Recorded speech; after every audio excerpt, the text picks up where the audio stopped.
puntos de vista y las opiniones expresadas en este programa son de los participantes y no reflejan necesariamente las opiniones de BronxNet o sus colaboradores.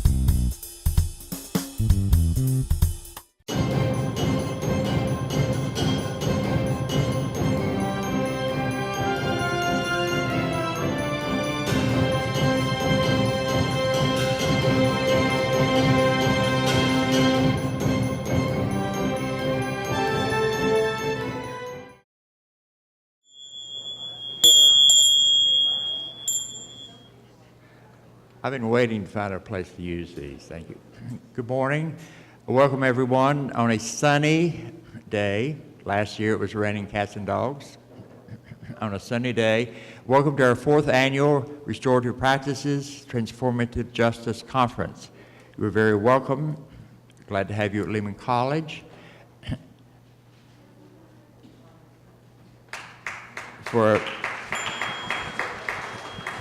Thank you.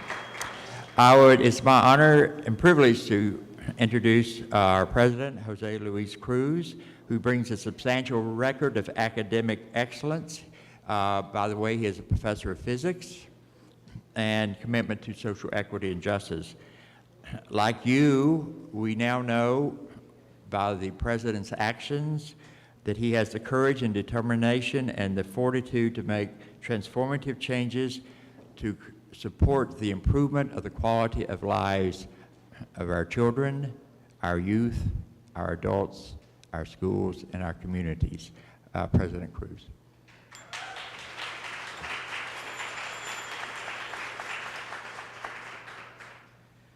Good morning, everyone. Welcome to Lehman College of the City University of New York, and thank you, David, for your kind introduction, and also for your notable efforts in fortifying the public schools in the Bronx and beyond, and preparing our next generation of educators for the challenges ahead. A big round of applause for David, please. I also want to thank all of the conference's co-sponsors and everyone involved in planning this event now in its 4th year. I am especially heartened that this year's conference is focused on impacting trauma-sensitive schools with tenets of transformative justice. Because today in this country, the social, educational, and economic inequities that so negatively affect our communities are increasing. And at a time when when real national leadership is necessary to move us forward, we have instead divisive, racist rhetoric, heartless detentions, and the shifting of vital resources away from where they are needed most. Unfortunately, too many of our friends and neighbors are feeling the dispiriting effects of these tumultuous times and the fear that's embedded in their daily social interactions. And too many of us know firsthand how our society equates justice with punishment. We know how too many young Americans are derailed, sometimes for life, when justice is handed out. That the individuals who suffer the most too often live in underserved and economically disadvantaged communities is a disgrace and a stain to our democracy. That's why conferences like this one are so important. We need more organizations and initiatives aiming to raise awareness about the effective alternatives to the punitive measures harming young Americans, especially in our schools. We have to let people know that restorative practices and transformative justice programs actually work. It's time to help our traumatized children learn instead of victimizing students further with bureaucratic and inhumane responses to disruptive behavior. Let's acknowledge the national and local environments that are shaping our students today and support their personal and intellectual development with programs that reflect compassion and hope. There is a lot to do in this area. As our keynote speaker and my Lehman colleague, Dr. Brenda Williams-Gray, has noted, too often prejudices and destructive emotions end up influencing advocacy efforts in youth empowerment. Reverend Martin Luther King Jr. famously said, "Human progress is neither automatic nor inevitable. Every step toward the goal of justice requires sacrifice, suffering, and struggle, the tireless exertions and passionate concern of dedicated individuals. A just society operates on forgiveness, not fear. Those working for restorative practices and transformative justice are helping to bring this country and all of humanity to a better place. Our college's namesake, Herbert H. Lehman, stood for equity and humanitarian principles. He also realized that no problem can be solved for all time. There is always work to do. He knew it, and so do we. Thank you.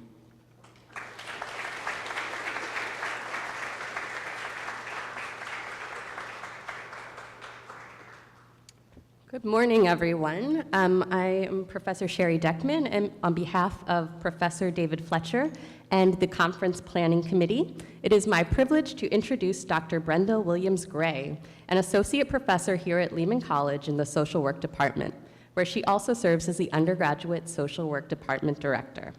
Professor Williams-Gray has over 20 years of clinical, supervisory, and leadership experience in social service agencies, including work with children and families with emotional and behavior challenges. And very relevant to our cause today, her interests and expertise are in the areas of trauma and resiliency, cultural diversity, critical race theory, and organizational capacity. So we are very lucky to have her here today. She is the co-executive director as well of Urban Social Work, and this morning she's going to be talking to us about what do you bring to the table that helps or hurts restorative practices.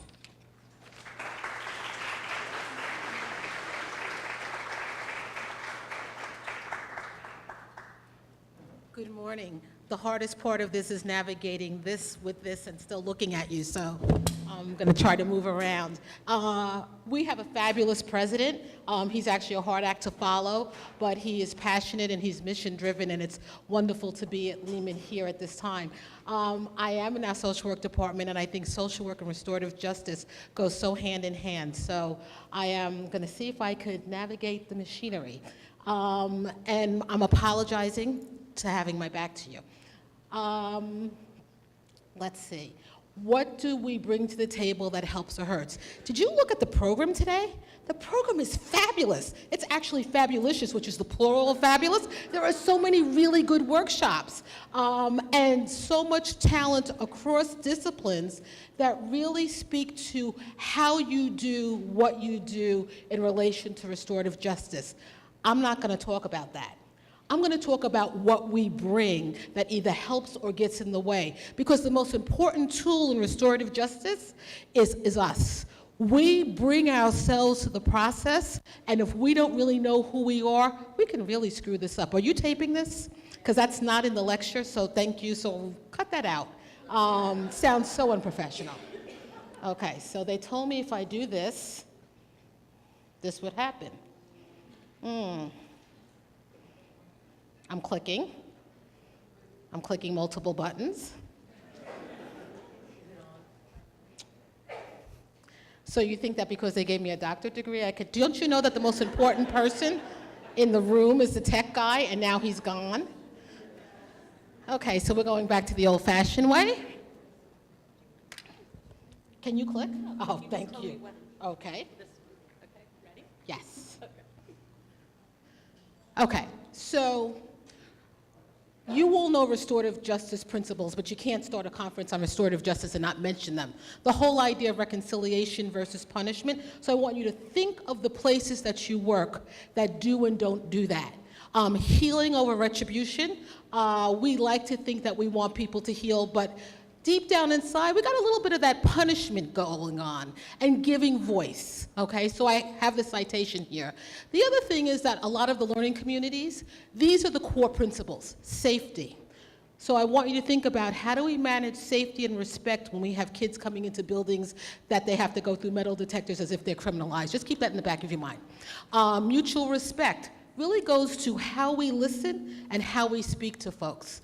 I'm skipping through. Cultural humility, which I hope replaces the concept of cultural competence. Cultural competence should be dead.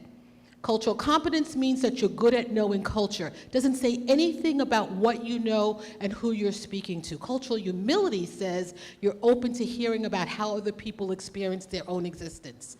We'll talk about power and authority, my personal favorite topic, and awareness of use of self, which is what this is really about. Okay, so last year I was invited to do a workshop, And so I said, let me just go to the literature, freshen up, make sure I know everything I can know about restorative justice. And magically speaking, a lot of places didn't talk about one of the key issues of restorative justice, that dirty four-letter word, race. Because in our society, we get a little nervous about talking about that because it makes people uncomfortable. But restorative justice principles came in part from the great work of Nelson Mandela after apartheid, and the whole notion that if we're going to heal as a country, that we have to have truth, which means we have to let people speak to their experience, and then we have to forgive.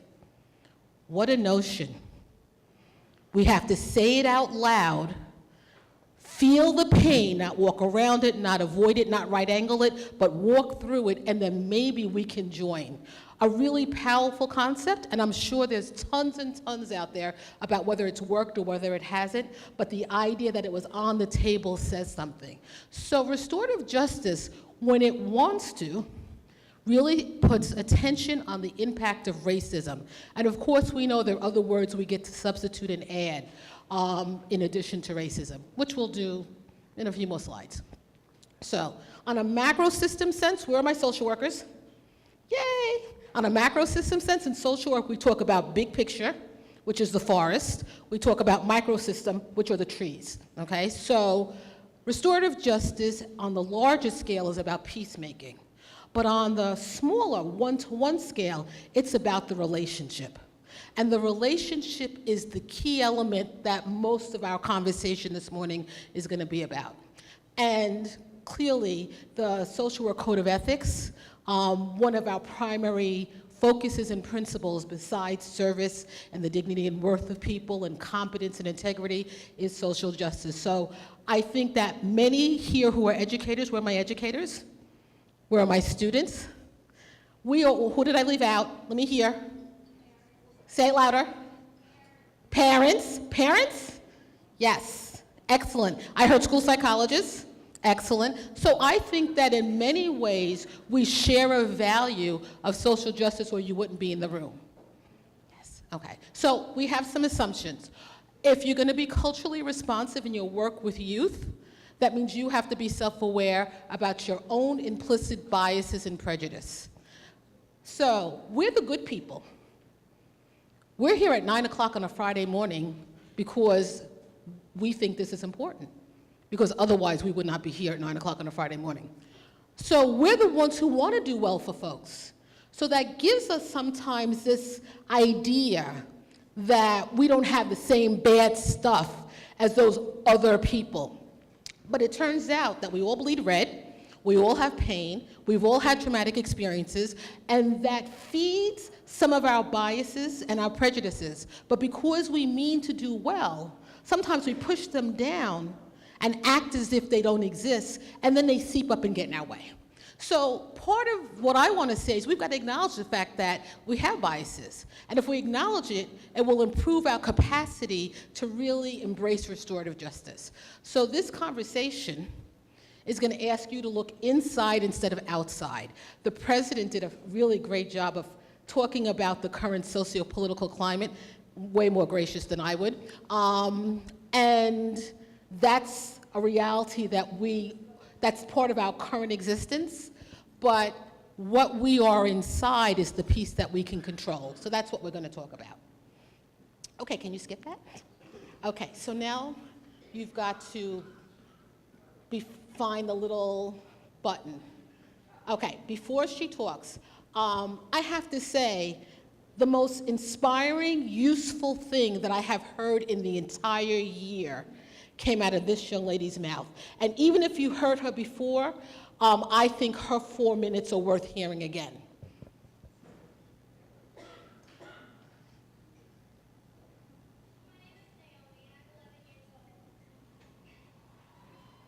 Can you hear her?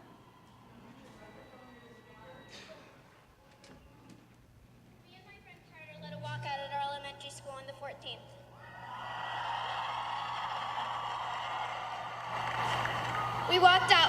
We walked out for 18 minutes, adding a minute to honor Courtland Arrington, an African-American girl who was the victim of gun violence in her school in Alabama after the Parkland shooting. I am here today to represent Courtland Arrington. I am here today to represent Hadia Pendleton. I am here today to represent Tiana Thompson, who at just 16 was shot dead in her home here in Washington, D.C.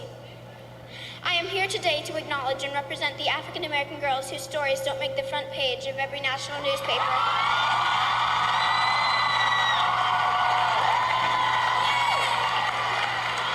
Whose stories don't lead on the evening news. I represent the African American women who are victims of gun violence, who are simply statistics instead of vibrant, beautiful girls that full of potential.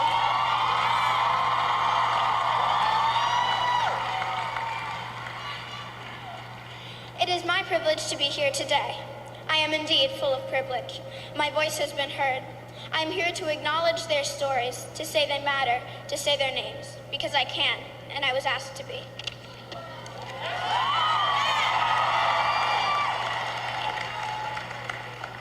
For far too long, these names, these black girls and women, have been just numbers. I'm here to say never again for those girls too.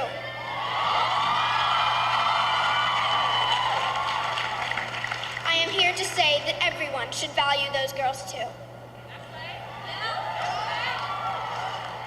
People have said that I am too young to have these thoughts on my own.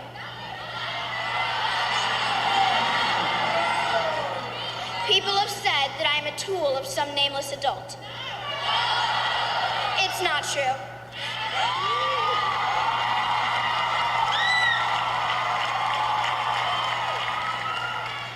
My friends and I might still be 11, and we might still be in elementary school, but we know life isn't equal for everyone, and we know what is right and wrong.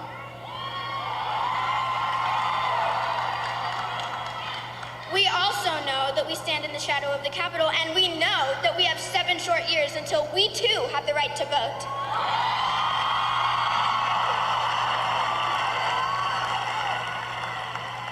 So I am here today to honor the words of Toni Morrison.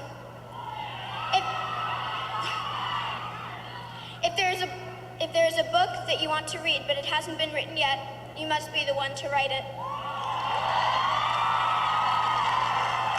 I urge everyone here and everyone who hears my voice to join me in telling the stories that aren't told.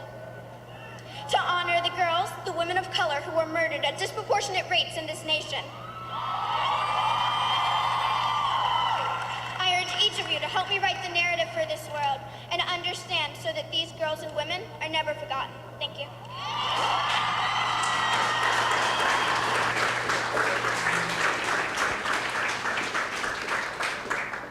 I kind of felt like all I had to do is keep replaying her and you didn't really need me, because I remember watching this. It was on a Saturday and I think I was folding clothes, and I stood still and was mesmerized by her poise, by her content, and the fact that she knows she has a voice and privilege. How spectacular is she? And our job is to make sure that we take care of all of the kids like her and the kids who don't have what she has. So what's the need? We're called to create an environment that fosters engagement and healing, but we bring ourselves and our biases into our work with youth consciously and just below the surfaces. Our communities are microcosms of society. Racism is institutionalized at all levels. We know this. We know this when we look at inequality in education, food scarcity, and a whole host of things that reinforce the fact that equal isn't what we should be looking for, equitable is, because everyone doesn't need the same amount. But there's good news. Because I'm a strengths-based perspective person, because Professor Mazda is here, who's the chair of our department, and we all are strengths-based. If we respect diversity and appreciate the commonality of our humanness, those two things aren't mutually exclusive. It's not about only focusing on what's different, only looking for what's the same. It's acknowledging that both coexist, and that's okay. But, and this is just a personal pet peeve, this doesn't mean that we are colorblind or gender blind. People sometimes think that the way to join is to act like you don't see things. When you looked at my picture and you figured out that I was me, what did you see? You saw a black woman. You saw what? I saw a lit kid because a black woman doing all this and helping the world, that's pretty lit. Wow. I wish my son was here hearing you say that. Thank you. That, not seeing who people are is like saying their identity doesn't matter and that we have to be a melting pot that mushes us all together. I, for one, rather a salad where I could see the different parts but know they interrelate. The quilt, where everybody's connected, but we still recognize our differences and think that this is valued. So we're not trying to merge ourselves into this amorphous oneness, but we are needing to find ways to respect that. And the good news is I think we can pull this off and make real change. So, why is looking in so hard? It's about authentic presence. Authentic presence means really being in the moment when you are there and being fully aware of what you bring and what you don't have so that you're not fronting, okay? It's also the idea of being comfortable with the fact that we have mixed messages of our own in our own value system. So I bet you if I took a poll and said how many people think mass incarceration is horrible, how many people think the overrepresentation of black men in the justice system is horrible? How many people don't like the fact that full economies are being funded by picking folks up and putting them in jail and destroying their lives? And how many of you, if you're working one-to-one with somebody who's re-entered, goes, or or what did they really do? So do you see how your intellect and your political action could say one thing, but the walk and talk part, kind of different? But we don't know how to reconcile that sometimes. We feel bad about how we feel, and then we vote what we think we want to do, and then we're kind of stuck when that person is standing right in front of us. Okay? So some of you are strongly spiritual. Some of you may belong to churches and are active members of churches, and that your faith gives you resiliency and hope. Anybody in those categories? Okay. And your church has some rules about sexuality. So you absolutely think that it's important that people have equal rights and that it's a social justice issue that people of the same sex get to have the same rights and privileges as the heterosexual couples population. And then you go to church. And what happens? Okay. They tell you no. And some churches know, and some, okay. So what you're speaking to is this dichotomy of what you believe on the macro system and then what you do on the one-to-one. And part of that confusion is all the messages we have. So good, well-meaning people like all of us have bias and prejudice. I'll tell you mine. Oh no, he's taping. I'm not gonna say this out loud. Okay. Is there anybody here born in the middle of the country? This is one of my safe biases. How far middle? Minnesota. Okay, so that's north middle. Okay. So where are you from? Wisconsin. Another north middle, and good football and cheese. Go ahead. Colorado. Okay, that's west. Okay, so I'm really talking about the center. The center of the country. Okay, I've managed to eliminate all of it. The center of the country, Indiana, okay, so that's middle. So I'm apologizing in advance. I am a Bronx-raised northeastern urban snob, okay? And I like our fast pace and what goes with being in this community. And I kind of sometimes think the middle of the country exists to feed the coast, where all intelligent life truly exists. That is obnoxious. That is obnoxious. It is not useful. And while I joke about it, you middle of the country people should accuse me of a microaggression. But, so, this is the real slap in the face. My son's gotten an internship in St. Louis.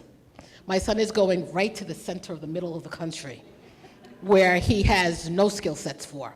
So I think that's karma's way of telling me that even though that may be considered a soft bias, it's still a bias, and it's really not acceptable. Okay. It's easier to look out instead of in.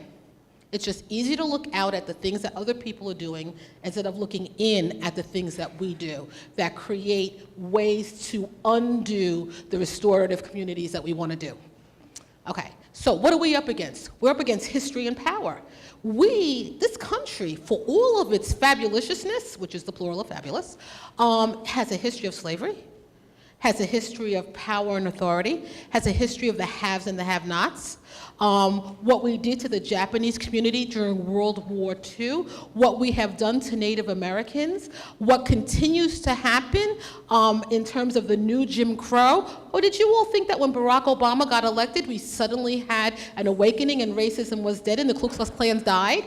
No, that's very much part of our power and issues. So in 2018, we're still trying to make sure that women and men who do the same job with the same qualifications get equal pay? Really? We are refiguring out after the laws about what is reproductive rights, we're redoing them again. We have a history of repeating our mistakes, and we have a history of always wanting to keep somebody down. So part of our discourse is about the fact that with all of our good, we have this cloud over us. The second thing is family and intergenerational transmission. So for all of my family treatment folks, intergenerational transmission is what gets passed down from generation to generation in terms of illnesses, values, occupations. What messages did we get and what messages do we pass down? And the messages that get passed down may be relative to the time of your grandparents, but not relative to this time. But we attach them to ourselves, and we hold on to them sometimes even if we don't know that we're doing it, okay? The biggest fear is the fear of the unknown. We like safe, we like comfort. The unknown is stepping into the pool without knowing how deep the water is. And if somebody presents as different than you, we sometimes see that as a threat. Okay, we can spend the whole time talking about the current sociopolitical climate. Can we just say that and know what we're talking about? Okay, so, and the negative about that is that we all may have a very different spin on the current sociopolitical climate, including people who may think that it is useful. So I am not trying to diminish that. It's just that I'm looking at the clock, and I want to make sure that we do some other things. Okay, the space that adolescents occupy. So where are my folks here somewhere between 13 and 25? Shout out to you guys. Give them a round of applause. They are here, okay? Okay. So you occupy a space that adults have a hard time navigating despite the fact that we all survived that same space as you did. Developmentally, your job is to give us a hard time because that's how you develop autonomy and figure out who you are, what you value, and what's important to you.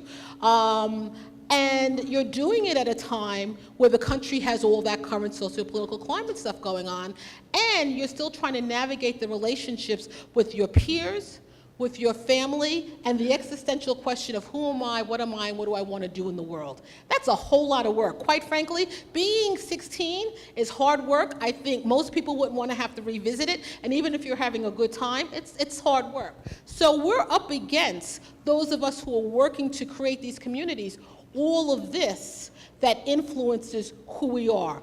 And many folks who are over 25 who survived adolescence bring the traumas, the losses, the disappointments, and the fears that they haven't resolved from then to how they work now, and that influences their counter-transference with you. Okay, so there are theories, and they need to be said. And these theories really inform, I think, some of how I look at this work. So critical race theory really speaks to the idea that race is a social construct that we have created, that colorblindness really isn't the way to demystify race, but that it is integrated into every part of our society so that if we ignore it, we can't really work through it.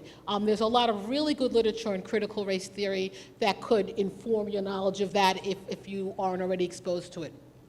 Intersectionality, Kimberly Crenshaw did and continues to do fabulous work saying we are not only our race, but we bring our gender, we bring our sexual identity, we bring our generation, we bring our careers, we bring a lot to who we are, and it's that mixing that informs our worldview. We bring our class with us. We bring what it is that we think about our economic state, and that all of those things are important. And for some elements are more or less important, and you get to weigh in on what really shapes who you are.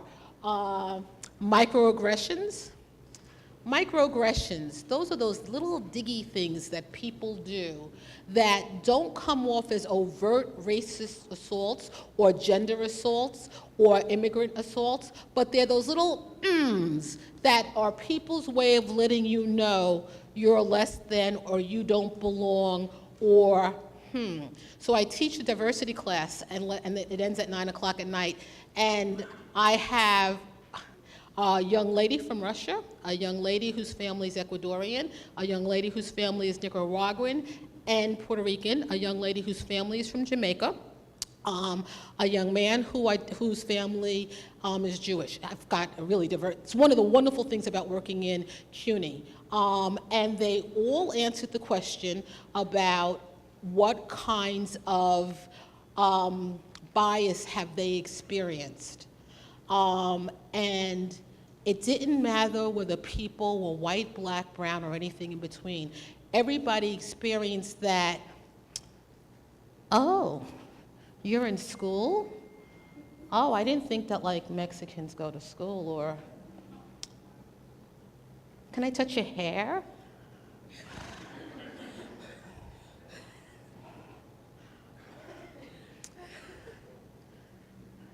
You really speak English? Those kinds of things. And I'm doing the soft ones. Some of the things that folks said as their examples of microaggressions were more intense and more painful. So again, we bring that, but we are also contributors to other people's microaggressions. So we've got to, again, not only look out, but look in. Okay, power and privilege. So Professor Maz and I were talking about the concept of white privilege and about how some people think white privilege doesn't exist. I think that we all have some kind of privilege, and the trick is figuring out how to use your privilege in ways that bring other folks along instead of pushing people down. I have tremendous privilege because somebody thought I should stand here and have this conversation. But I gotta tell you, when I walk across the street and get on Goulden Avenue, I'm a black girl, okay? And so the academic privilege that you bestow on me is not imprinted on my chest. Okay, so some privilege is situational and some privilege is constant. And to the extent that people have privilege and use it to push down, that's the inappropriate use of power. So that young 11-year-old, she's got good privilege because she knows her voice matters and she's got a plan to use it. So don't think that privilege is only with people who look a certain way and have power. Your job, if you're a woman, if you're a person of color, if you're in the gay lesbian community, if you're an immigrant, is to figure out where your positional power is and how to maximize. This is not about woe is me, feel bad. This is about figure out who you are, what you have, and how you can apply it. I think we need to shift privilege and find our own personal power. But make no mistake, some folks have privilege and don't think that their stance in the world matters. I didn't know that I have heterogenic privilege. Didn't know that. I'm a straight woman married to a man. But my gay friends informed me, these are the things that you take for granted. You don't have to call your husband a partner. You don't have to check what state you're going in to find out that if he's in the hospital, you have the right to go in the hospital also. So a lot of the privilege we have, we don't know because we're used to it. And it's not until we talk to other people who are in different positions that we realize what we have. So all privilege isn't horrible, but be empowered about yours and don't let other people use their privilege against you, okay? So theories that form our knowledge about adolescence: trauma and resiliency. Youth are tremendously resilient, have lots of protective factors, but I'm not going to talk about them now. Psychosocial development and racial identity. So those are the kinds of things that inform how the young people that you're working with in schools and in the centers that you're working with develop who they are, and you should be aware of them. Okay, so this is the slide that I wanted to be on at 9:30. How do we do this work? I think this is what I was invited to talk about, so I'm sorry I buried it so far. Culturally relevant work, I've said it over and over again because I believe if you repeat things, they start to stay, requires self-awareness. How do you do that? You have to have cultural immersion in small communities, in safe ways, with a facilitator who can do that. I have an article called Ethnic Sharing that has 5 questions, and sometime last week while I was driving on the Major Deegan, standing in traffic, a light bulb went off and I said, I'm missing a question. Why has this not worked? Because I'm missing a question. So what I wanted you all to do in small groups was to do a little simulation of my ethnic sharing activity so you can get a handle on what it entails. So I'm going to do the first 2 questions as a description, but then I'm going to ask you for about 5 minutes to talk about the second 2. So when I do this in a class, I ask people, how do they self-identify? How do you self-identify? Child of great overcoming. How do you self-identify? As a black woman. How do you self-identify? As a, why did I come to you while you were eating? I'm sorry. As a gay? As an LGBT member. How do you self-identify? Law professor. As a law professor. So we identify by our race, we identify by our struggles, we identify by our sexual identity, we identify by our occupation. So I have people do that. And then we talk about your family of origin. Where were your parents born? What do they do? What do they consider themselves from a class standpoint? Were they born here? Were you born here? And then we talk about where you are in the birth order, because we know you oldest children are those bossy types, and you babies have, so we talk about that because that influences our worldview, okay? Where are my oldest children? Yes. Okay, so then we talk about the values learned from our families, okay? What value did you learn from your family? What value did you learn from your family? Okay. Okay, so the Bible and religion were a value you learned from your family. What value did you learn from your family? I know you're like, why am I over here? I'm drawing a blank right now. You're drawing a blank? Yeah. Okay. We're not going to call your mother to tell her that you did that. A value. Education is key. Education is key, okay? Okay. What value did you learn from your family? That I have 2 strikes against me. That you have 2 strikes against you. What are those 2 strikes? That I'm black and I'm a man. That you're black and you're a man, okay? As the mother of a black man, I think that that's fabulous. But your mother and your family are preparing you for the fact that other people won't have my view, okay? So we do that. And one of the things that we find out is that across cultures, there are a lot of similarity.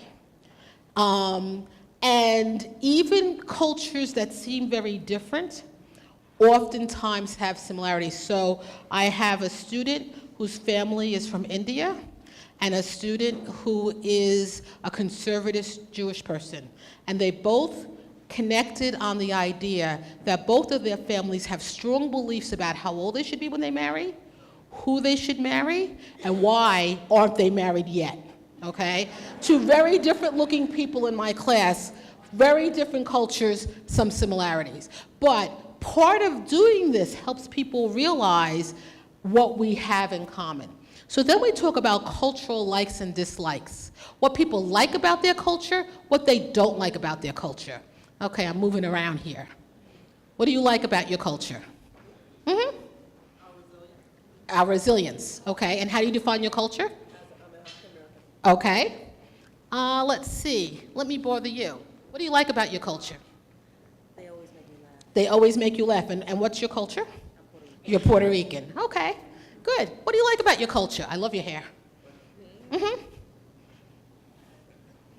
I'm ashamed of my culture. You're ashamed of your culture. Okay. Can you tell me something you don't like about your culture? Because that's the next question. Because I'm white and we're the oppressors. Okay, so somebody told you that the burden of white privilege is all on your lap? No. Okay, but then how did you get that message? Because people like me stand up and talk about white privilege and it's... No, from my education. From your education. From my learning and from my experience with other white people who aren't informed, maybe. Okay, so there are white people who aren't informed. I got news for you. There are black people who aren't informed also. Okay, okay. All right. We don't have the market on it. Mm-hmm. What don't you like about your culture? What? What don't you like about your culture? I'll tell you what I do like about my culture. I like that there's voices like you that are speaking loudly. Oh, thank you. Yeah. I'll take that. Okay. Okay. So the next thing that, I'm sorry, right in your ear, I apologize. So the next thing that we normally do is ask folks what experience do they have of bias. And this is when the pain, okay, sometimes happens. When people talk about their experiences of bias. And if we had time, I would have you all do that in this circle. The question I realized that I left out is what experience do you have contributing to bias? Okay, so as I was putting this together and looking at my ethnic sharing activity, I realized that I'm giving us all a pass as if we don't contribute to the dialogue. So if you're going to embrace restorative practice, you have to embrace your humanity, which means you have to be humbled by the fact that we are mere mortals and that we're not perfect and that it's a work in progress. And then the last question I'd have you think about is how does this impact your work with youth? Because that's what our goal is here. Okay. How does this impact how we view others, and how does this shape our approach to restorative versus punitive practices? I'm going to slide on. That's for you to think of. That's your, what happened? Oh, okay. All right, what do I have next? 1, 2, 3. So when you see that gorgeous little baby, okay, do any buttons come up for you that are anything but positive, generally speaking? We kind of think of babies as cute little harmless things, right? So like when I see like a little like child of color, it's like, oh, it's so cute. They don't know what the world's gonna do to them. Okay, so we really want you to look a little bit more positively, okay? Okay, because you know what? I think you've got a pretty cool voice too. Okay, so this guy is cute, but what happens to him? Do you expect him to look like this? Do you expect him to be a graduate? You do, okay. Some of you expected that little black baby not to be a high school graduate, okay. Some of you have got this whole statistical list of everything that could possibly be wrong with him because he was born with brown skin, okay. And some of you don't envision him looking like that. Okay, so my live suspect wiped out on me because he was supposed to come in with his hoodie on under his suit. So I know it's warm out. Folks, you've got a hood on. Can you do me a favor? Would you mind standing up? I promise not to touch you or do anything disrespectful. Okay. Can you put your hood on? Okay. So that kid looks very much like this kid. But when you see him looking like that, what are you visualizing? And when you see him looking like this, what are you visualizing? Okay, so every kid in America who lives in a place where it is less than 80 degrees looks like this. But somehow, if you're in his skin with that on, that scares people. So they come to school looking like this because that is the uniform. My kid has a leather coat, has a down coat, has got all those. My kid walks out in his this, and his this is black. All right? And then he joined a fraternity, and it's black. So he walks around all in black. No one sees that cute kid. All right? That's my cute kid. Okay? And I'd be honored if you were mine too. Thank you. Okay, let's keep going. Okay. This young lady, do you recognize her? Who is she? She's jazz. How many of you like jazz? Love jazz. So when you see her, what do you see? Those of you who don't know her, what do you see? Come on, guys. What do you see? You see a beautiful girl, you see a teenager. Jazz is a transgendered young lady who knew that the body she was born into didn't match her identity when she was 5 years old. And when you see her in that picture, you see beautiful girl. But I've got to tell you, if you've ever watched her show on TLC, you see that many people look at her and they say, but you've got the bottom half of a boy and you've got the top half of a girl. And the estrogen that you have has made you look like a girl, but it's interfering with the capacity that medical science will have to convert your bottom half. And going through adolescence, trying to figure out how you date, how you socialize, and how you're accepted when you look like this on the outside and you're physically something else on the inside, and people treat you how they see you until they find out who you are. So wouldn't she love it if people treated her with the respect of restorative justice? I know, I'm wrapping up. Who's that girl over there? What do you see? What do you see? What do you see? It's not a trick. You see a girl who appears to be Muslim. This is a young lady who is an immigrant. And how do we treat immigrants in this society? And how do we treat immigrants who tell us that they're Muslim? Okay, so from a restorative stance, when you're working in clinics and in schools and in after-school programs, wouldn't it be nice if she was giving a voice and respect? Again, another restorative justice principle. Okay, I'm gonna race through these really quickly. This girl, what do you see? Say it loud. She looks like she's gonna try. This is a girl, it says all I did was turn 18, and then she became homeless out of the foster care system, okay? And if she walked into one of your centers and you paid attention to the fact that she looked scruffy and dirty and didn't offer her something to eat and sit down with her, you would be missing the restorative message. Okay, so these are the last two slides. These are things you should think about if you are working with teenagers. Know your discomfort, acknowledge it, get support, make safe spaces, manage conflict, don't ignore it, manage it. Understand that we are not only some of the intersectionalities we are, don't assume, assumptions are fatal. Ask with interest. When people ask you about yourself with interest, it's very different than when they at you, okay? Allow people to let their stories unfold at their pace and model. We have to model appropriate use of self. And I think this is the last one. Okay, so these are the things that are on my hit list of what restorative justice can deal with. Criminalization of schools. I know everybody wants respect. I just don't know that in order to get respect, we have to make kids feel like they've got to undo their calculators in a classroom because someone thinks that there could be something bad in there. We talked about the prison pipeline as an economic staple. Food insecurity. If you work in a school and you see lunch ladies throwing out food because kids don't have the money for food, stop them. Resource scarcity for people with mental health issues. Immigration and DACA. My personal favorite, class. Flint still doesn't have water, and they're going to stop using bottled water in Flint. If Flint was the Upper East Side, that would never happen. The institutionalized killing of black men. I want to say you don't have two strikes against you.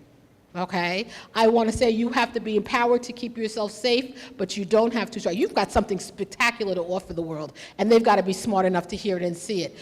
Discrimination and violence against girls, women, Muslims, and the LGBTQ community, those are areas that I hope that we can embrace as we talk about restorative justice. But remember, don't embrace them up here where it's easy to say, yeah, this is bad. Embrace them in here where it's harder to deal with somebody face to face who's cursing at you because they're enraged, or who didn't take their medicine and doesn't know how to navigate their environment. So be genuine to who you are, pay attention to people's needs, and thank you, and enjoy the rest of the day.